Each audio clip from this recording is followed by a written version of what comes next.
Welcome back to the GoodVibes Expert Feature Series, where we bring in voices that challenge how we build, think, and make decisions across health, wellness, and human systems. Today's guest is Dr. Brent Polishak, a materials strategist and systems thinker who advises founders on what it really means to create products that last. Brent operates at the intersection of innovation and responsibility. He's the kind of mind that doesn't just ask, can we build it? He asks, should we? Whether it's activewear, consumer tech, or cosmetics, Brent's been behind the scenes helping founders think upstream before a material choice becomes a long-term liability. This episode is titled, What We Build With is How We Think. And it's a conversation about durability, risk, and the invisible assumptions baked into how we design the future. Let's jump in. Hey, Dr. Polishak. Hey, how's it going? Doing great, buddy. Glad to be here and hope to be a part of the show. Nice. So you use this awesome acronym, ANT, astronaut, ninja, toy maker. That's right. And you use that as a design lens. What does that metaphor mean to you? So it really is, it's a metaphor for how I use my mind, my body, and my spirit to create and help people. Astronaut is a metaphorical design lens for how I use my mind to guide my work. See, when I was growing up, I actually wanted to be an astronaut, but my vision at the time wasn't perfect. And you have to have 20/20 vision to be a pilot. And you have to be a military pilot to fly. My father was a retired fighter jet pilot, actually, in the Air Force. And one of the things, like, I was really disappointed when I couldn't, get into the Air Force Academy like he did. And he basically said, that's not what matters. He said, you have what all astronauts have. He said, you have the persister personality, so to speak. And that's the personality type that NASA kind of screens for with their PCM program. And what it means is they're conscientious, they're dedicated, they're observant, they're loyal, known for reliability, dependability, organization skills. But really, they make tough calls under duress for the greater good of humanity. They take us places that other people are too afraid or is too risky. Going into space is an incredibly dangerous endeavor. And even though I didn't get to go there, I used my persistence in taking people to places. So rather than going to space, so to speak, I went to deeper space, down below in like the nanometer kind of molecular level scale space to kind of figure out what's going on down there, how medicine works, how biological organisms work, how materials interact with organisms, things like that. And so that's where that kind of comes from. And then ninja is, so I've been a practitioner of martial arts for over 30 years. And one of the things a lot of people misunderstand about ninjas, or in proper terms, shinobi, is, they think they're these dark assassins. When the truth is that most ninjas were really collectors of darkness. So they didn't always run around in black suits.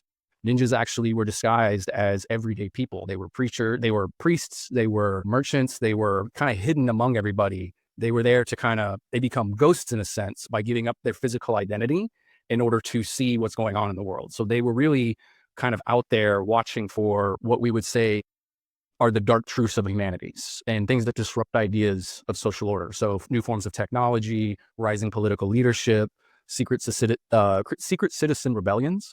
So it was really more like they were informants. So they were out there kind of watching what was going on. And some of the most legendary ones, and a lot of people think he's fictional, and there is some mythology behind it, but Hattori Hanzo was actually both a ninja and a samurai. So he was trained as a samurai, became a ninja, so to speak.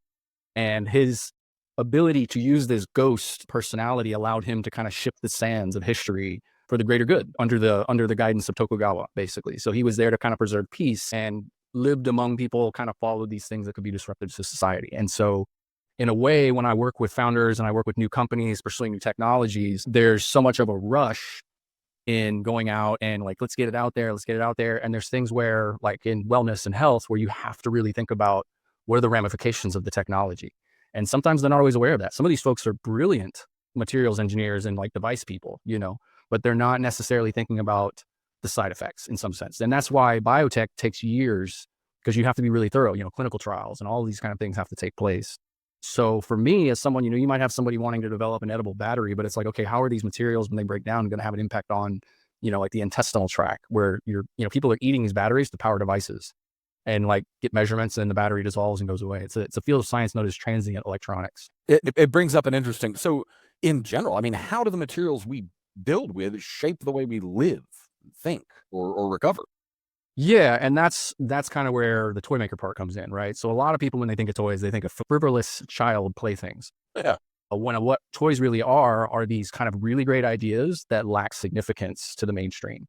So things like the airplane, the telephone, the cell phone, now we've got AI.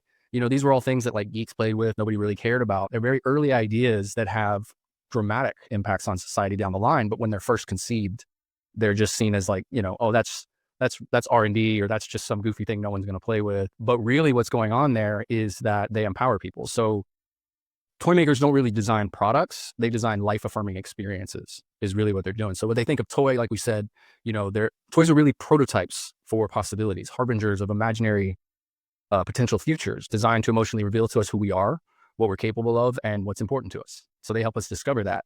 And really what they're doing is tricking our minds, our emotional minds, into meaningful work through the idea of play. See, work and play are intertwined like order and chaos, yin and yang, good and evil. And dreams can't transcend into reality without work, and reality can't transcend into dreams without play. So balancing them is kind of the key to sustainably fueling the soul, even changing the world at the same time. And so that's kind of where that comes from as a design lens. Is like, what is this product doing? Is it really just a new fitness wear product, or are we trying to like change people's lives and how they work out, how they feel when they work out, how they, giving them this sense of control in a way, but also relief. Because play, when a lot of people have never understood what play means, but play really is what we would call the imagined mastery of one's life and circumstances. So when we're in that space, we're confident, we're who we are. So like when people are playing, there's a relief in that. There's a sense of wellness and relief in coming through being confident, even though it's a safe place. They're exploring and finding new things out about themselves. It makes me think, because you're talking about this natural sort of state of being and getting into that space. So what's one product or system you think is designed then backwards from the way the body actually works? Yeah, I mean, I would have to say pretty much some of the former forms of chemotherapy. Now we're seeing genetic engineering coming out, but chemotherapy, it eradicates cancer, but in a lot of forms, it can end up kind of wreaking havoc on healthy parts of the body. Even though you may survive the cancer, now you may be left, a little bit more deficient in some areas or have some side effects from it. So, there's still a need to continue exploring that.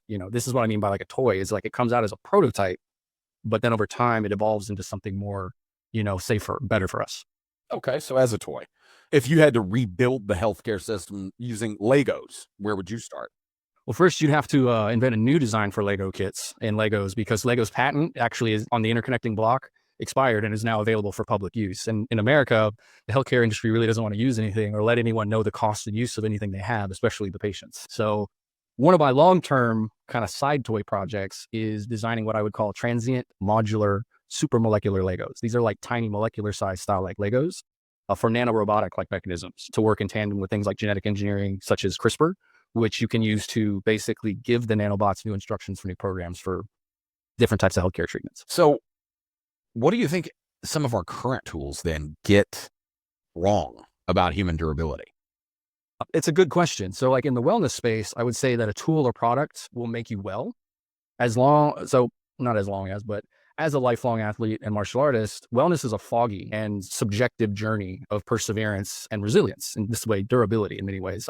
It's not a finish line. People need a mentor for wellness, not a manual. And making your product a teacher, not a tool, and showing people this will allow them to show you where your product can take your brand and even what you're building.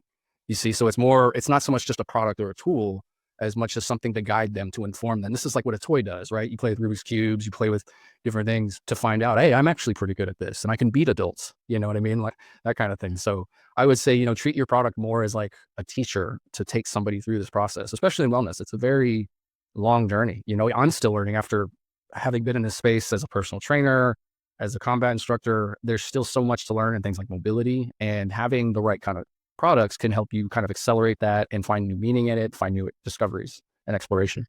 It's interesting how we got here in the first place. What do you think are some invisible assumptions that are baked into our current health environment, and how would you challenge? I would say a major one, kind of thinking at a high level, is that, especially in the US, is that healthcare is a private good. And that's where, from my perspective, I would start by returning to the idea of free market capitalism.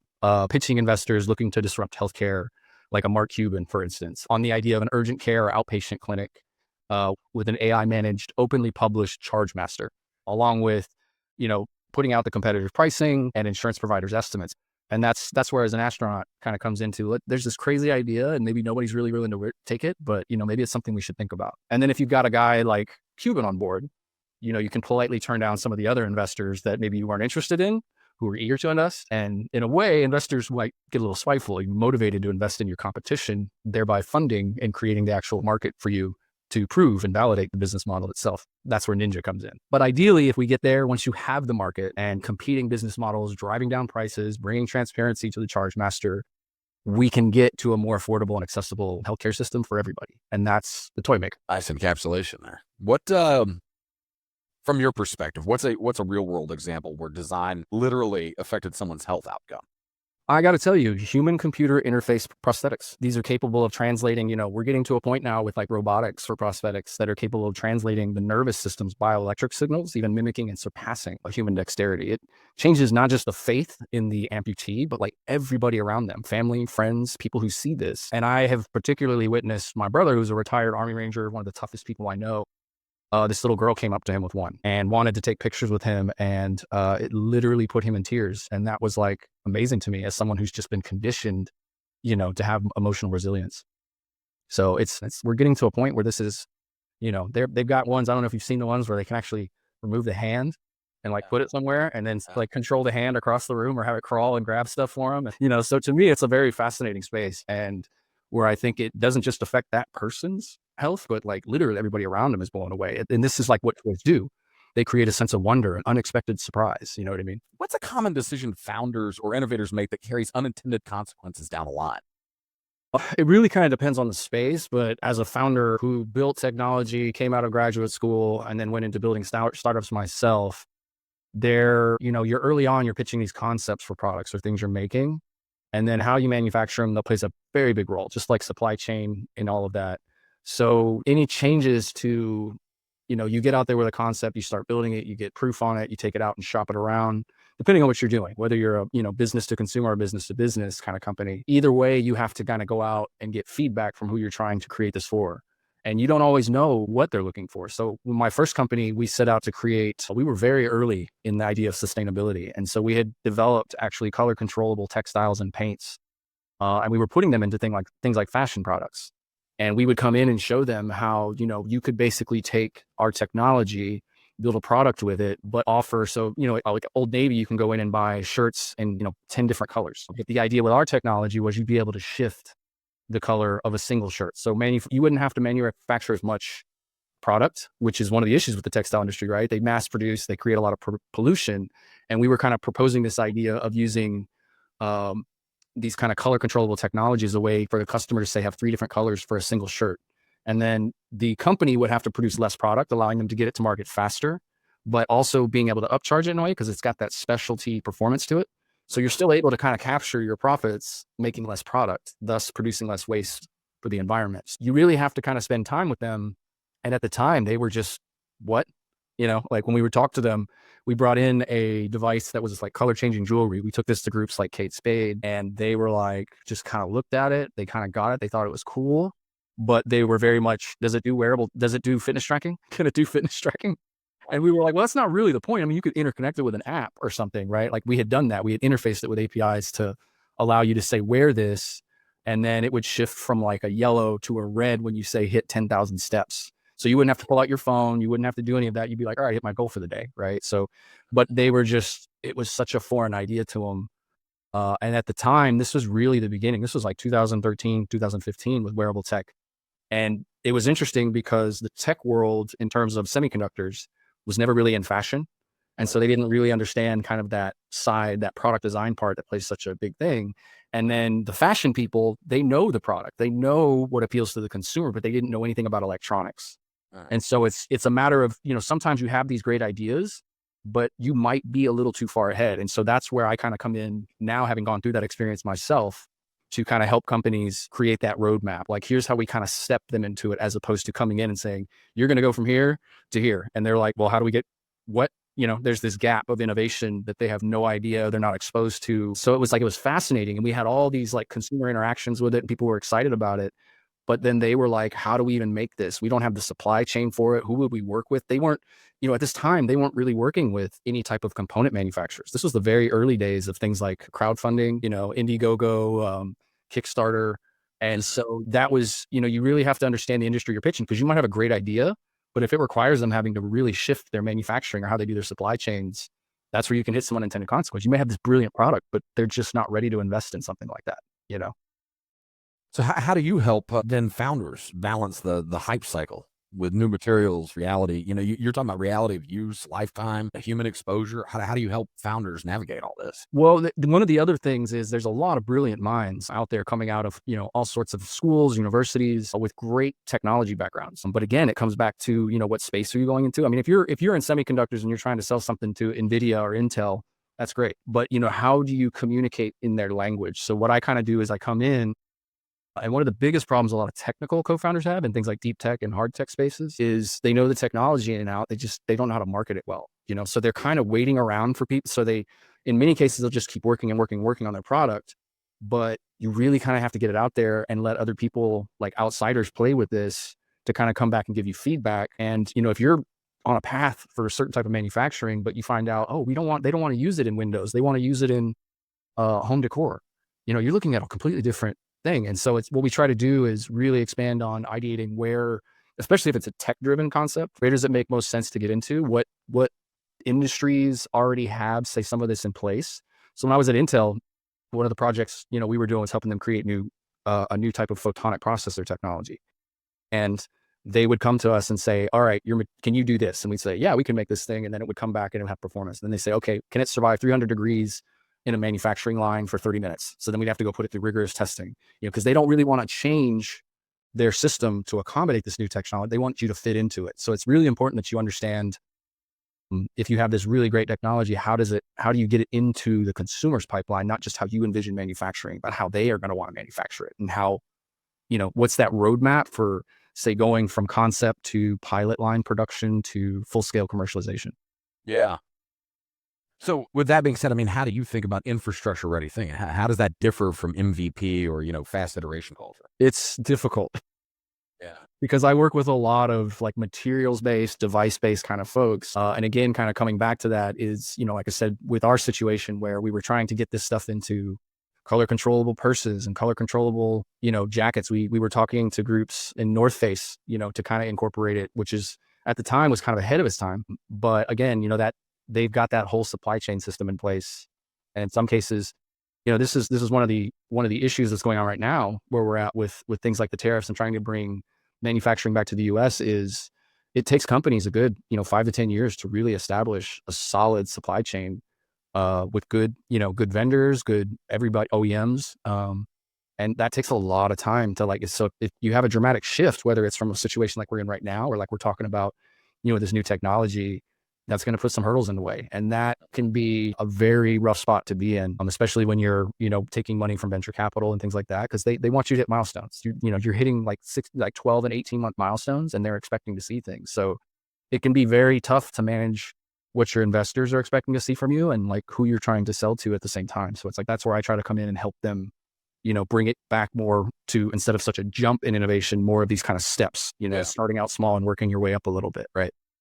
So to roll up our sleeves just a bit then, I mean, you've mentioned before graphene and carbon nanotubes in activewear. Why is that such a powerful example of misaligned innovation? Yeah. So there is a lot of crazy hype around graphene and carbon nanotubes, and carbon nanotubes kind of started this, and then graphene eventually came along the way. And they do have amazing mechanical properties. They have amazing thermal properties. They are very durable. I'm not sure if you've seen like the Volback, jacket they have. Uh-huh. So you have to be really careful, because this kind of got rushed out there, and it was great for electronics. So in electronics, you're embedding this stuff. It's being built into the components. It's being encapsulated, and we're kind of coming around to this idea of electronic waste recycling. So it's like you're keeping it in a system, and it's very important to keep it contained, because there have been a lot of medical studies on things like carbon nanotubes and graphene. And one of the issues is in manufacturing, they haven't really dialed in the size part. And so how long the carbon nanotubes are can have a big impact on what they do. So if you're putting it in activewear, we already, right now we're seeing microplastics as a big issue that people are trying to address. And activewear, textiles, this stuff ends up in landfills. It ends up in the ocean, plastics, we have to be really thoughtful about that, because we know microplastics are out there. And if we start building a lot of athletic wear with, thermal regulation in it, that's what a lot of people are trying to do with graphene to kind of help, control the temperature of the body and moisture wicking and things like that. But you have to be really careful because there've been a lot of studies that have found it's not quite understood yet. So people are trying to say modify the surfaces of the graphene to make it, because coming back to Ninja, graphene is at its scale and size. So it's manufactured, it doesn't have just one size. It comes in a range of size depending on the manufacturing you're doing. And that size and the flakes can actually serrate and cut through cells and just bleed out the contents of cells. And we have to be really careful about that, especially with things like activewear and fashion, because we do the washing and drying of textiles and clothing is what kind of abrades and breaks the fibers up. And now you're talking about, the graphene leaching out. It's like as this going through these processes in the washer and the dryer, and it's basically particulate. So now it's getting on your other clothes. Now it's on your skin. Now it's, and we don't really fully understand. The technical term would be like size exclusion. At what size does it no longer affect a cell or cut it? And they've done studies on things like carbon nanotubes being extremely dangerous. Carbon nanotubes have been found to be potentially even worse than asbestos fibers on our cells and like how we breathe. And you have to think about that, because it's not just the people wearing these products, it's also the people making them. There's a lot of people looking at ethical supply chains and how the people that are making these clothes in factories, the conditions they're being exposed to. So these, you're dumping powders, into dye baths and things like that. So this is just this powder. It's coming out. People are breathing this stuff in, and we have to be really careful how we rush technology like this. And it's scary because so much money has been dumped into carbon nanotubes and graphene that there's a push to like, we want that money back now. Get something on the market.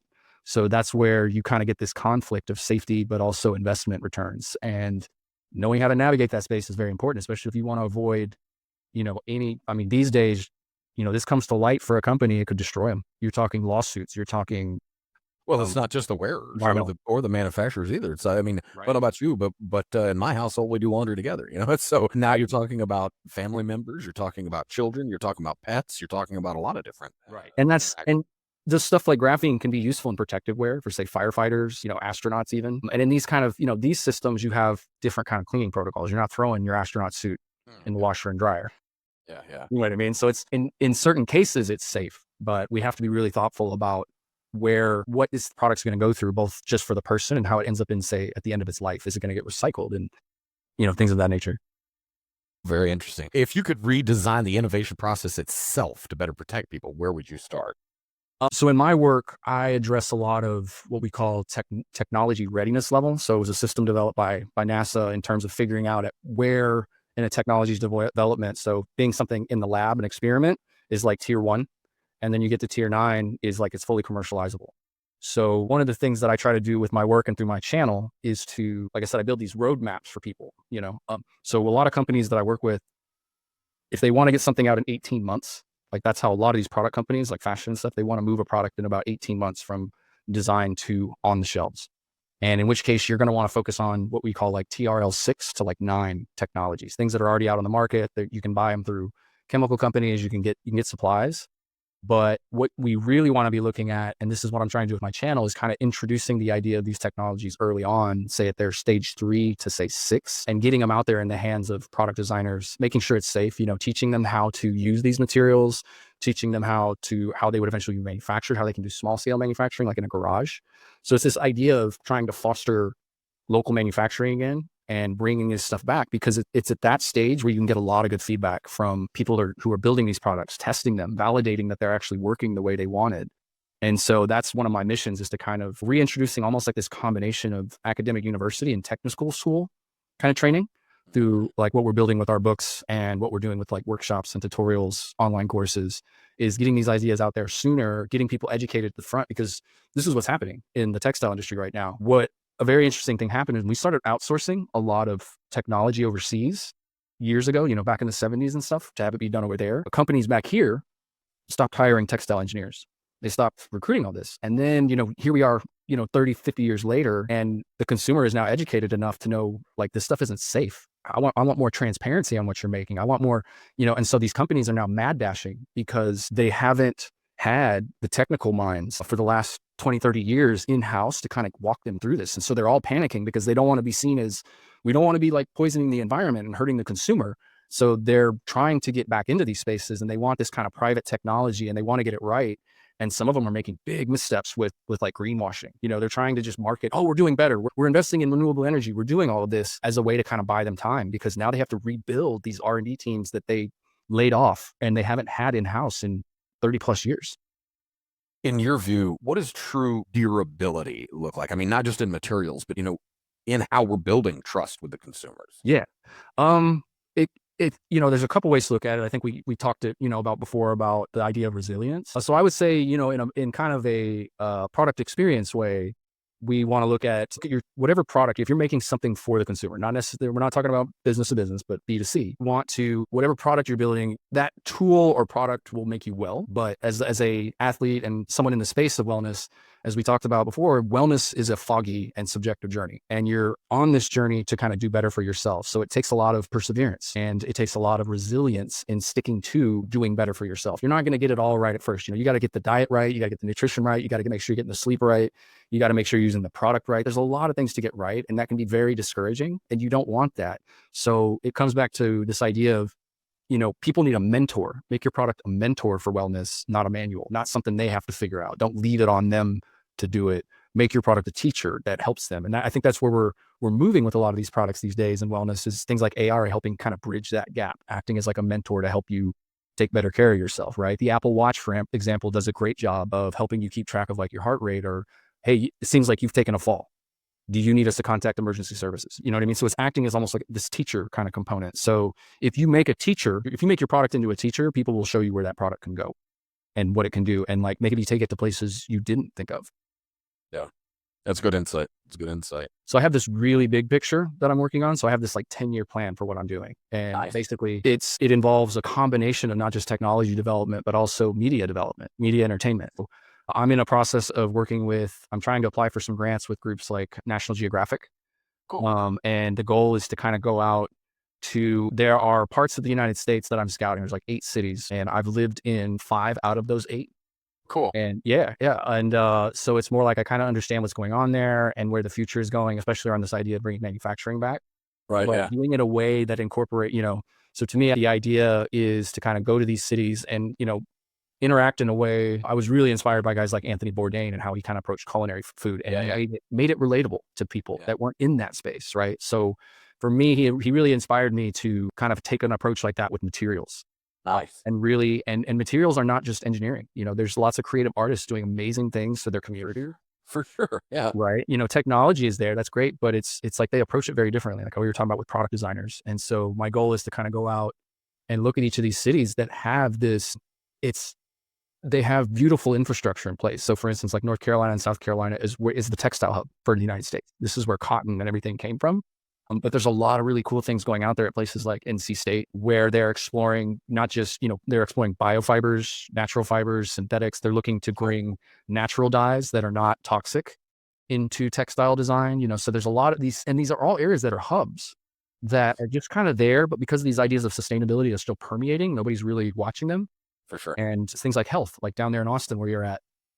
So I would love to bring you in, kind of like how Bourdain would go to a lecture, and he'd cruise around town and look at stuff, and it'd be a great way for you and me to kind of go out and say, like, explore some of the companies you're working with, the things you like for sure, or, and just going out there and seeing it and exploring some of these things and really helping boost you as well at the same time. I mean, this is what it's about, bringing people together that want to do great things for the benefit of everybody. It's not as competitive as traditional places. In fact, working together helps both parties really accelerate and do better and achieve greater in their mission. Yeah. Amplification rocks. Exactly. Beautifully well. You said it way better than me. Long-winded is my middle name, so don't worry. So I published numerous covers for lots of scientific journals of Nice. And basically creating these real eye candy like illustrations to draw people in. Like, what is this? You know what I mean? Like, if you've seen my LinkedIn profile, a lot of really cool things in what we would call like the transient electronic space. This idea of like implanting a pacemaker or, a device to help somebody, and that device over time slowly degrades safely in the body, and it doesn't need to be that you don't need surgery to remove it. It literally will just. So battery technology for this idea of, you put an implant in your intestinal tract, you would swallow this thing. I'll send you an image of it so you can see it, because I created like a comic book illustration to show how it works.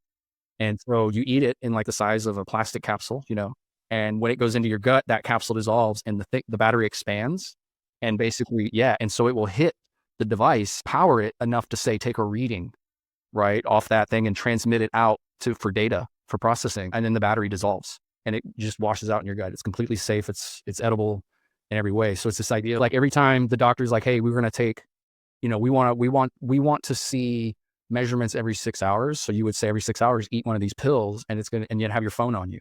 Right. And so then basically it powers and it sends a signal out to say like what the situation is for the gut bacteria, whatever they're trying to monitor, and like the sensor that's been built in, so it's like an implant in you. There's no battery there. The battery is brought in, you eat it, it powers the device just to take that measurement, and then the battery dissolves out. So you don't have to have like a lithium battery or something That's implanted in you. Like I said, there's some amazing stuff going on out there, but there's just not a translator. And that's kind of where I've stepped in and been like, wow, I have this background. I ran around with theater guys and improv guys, and I can, people love when I come out and do talks. They're like, he's very energetic and he moves around.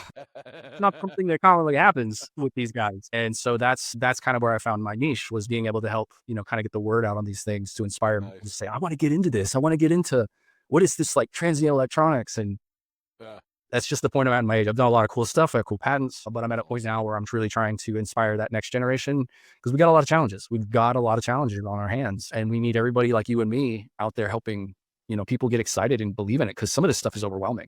But if you really break it down and you really give it to people in digestible chunks, you can give them that faith that maybe there's something I can do here. And, some of the best innovations, actually, Teflon, all these kind of things, they were all accidents. They weren't designed on purpose. They were side effects of experiments. The guys who created conductive polymers, the kid dumped too much reagent in there and ended up creating the first conductive polymer, so you get a lot of this serendipity, but you also get these outside the box thinkers that were not trained to be product designers or trained to be engineers. And they end up kind of coming in and really shaking stuff up and really rethinking how people are doing stuff. And so it's inspiring them that we're looking to do, with my work and stuff like that. Yeah, sometimes serendipity is simple as change of purview. Yeah, it really is. No, it really is. And then, like, not just the purview, but then, so this is what it's doing, right? So it's like, oh, for me, and then people will go, I never thought of it that way. I never thought to think of it that way. In fact, I gave a talk years ago and on some of my research, and I used lots of graphics because of my background as an animator. I originally wanted to go into animation. That's why I loved hanging out with you guys, because I was never really like the actor, but I was always kind of sitting in the back as like a storyteller, watching you guys and everything else, and really admiring the work. And so I came out, I did this talk, and this, I'm not even kidding you, it was this old man, and he was just like, I don't like your pretty pictures. And I was like, what are you talking about? And he's just like, he's like, your talk makes this science look easy. This science isn't easy. And I'm like, it's not easy. I'm just making it I'm making it so other people can understand it, besides a bunch of nerds in a room, like my goal. I was like trying to get regular people excited about this stuff, the way you and I are talking about transient electronics, and you're just like, oh my God, that's, that's the toy part. That's the exactly. is toys are that bridge into the imaginary, and then you're going, wait, that sounds like science fiction, real? And you're like, yeah, and then it's mind blowing, because it changes the way you look at it. Exactly. Time. That's one of the biggest challenges to overcome, is that how is it not just digestible, but how does it embed both the aha and the buy-in in the same stroke? Right. Like that's the challenge, because we don't have time, right? You don't have time for as much discovery as we'd hope. I mean, especially not when Mass Effect in the opposite direction, Mass Effect in the zombification of people's awareness is so prevalent, so ubiquitous. It's like, okay, well, if that's the uphill, then we don't have time to sequentially, create awareness and then buy-in. We've got to figure out a way to, and this toy idea, it's fantastic. This idea that you could simultaneously capture attention while allowing for epiphany to happen internal to the play. Exactly. That's a very beautiful way to look at it. I had not looked at it that way. So that is beautifully well said as well. I don't know if you noticed the jackets. I did. Oh, yeah. Well, that's the astronaut, the ninja, and then the toy maker on the side. So it's like I have distinct like outfits and like personas that I play to kind of teach the content and keep people engaged. Brent, this was loaded with insight. I appreciate how grounded and specific you made this. Real examples, yeah, of course. Real risk, challenge to anyone building something that touches the body or the planet, really. I mean, for anybody listening, this talk wasn't just about innovation. It's about alignment. When you shortcut upstream decisions, you inherit downstream damage. And we need more people asking deeper questions about materials, life cycles, trust. And Brent's one of the clearest voices doing that work. You can find more on Brent and his work where? Tell me. I'll be launching the Ant Guides to the Future. It's upcoming, so it's kind of an extension of my consulting work that I do to kind of get more to the mainstream, DIY makers, product designers. It's an extension of the work I've done with founders and stuff like that. So it's becoming more of this public-facing brand as an extension of my R&D team. Awesome. What's the chance we can get you to channel your inner Michael Keaton and give us one I am Ant-Man? Man, it's been a pleasure, my man.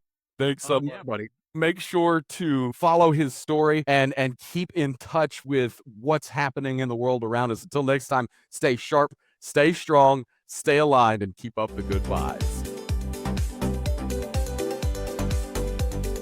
I'm going to do my very best not to present you as Ant-Man. Well, I got a kick out of it because you said do your impression of Michael Keaton. I said channel your Michael Keaton and give me I am. I don't have to kill you, but I don't have to leave you either. I am Ant-Man. Yeah.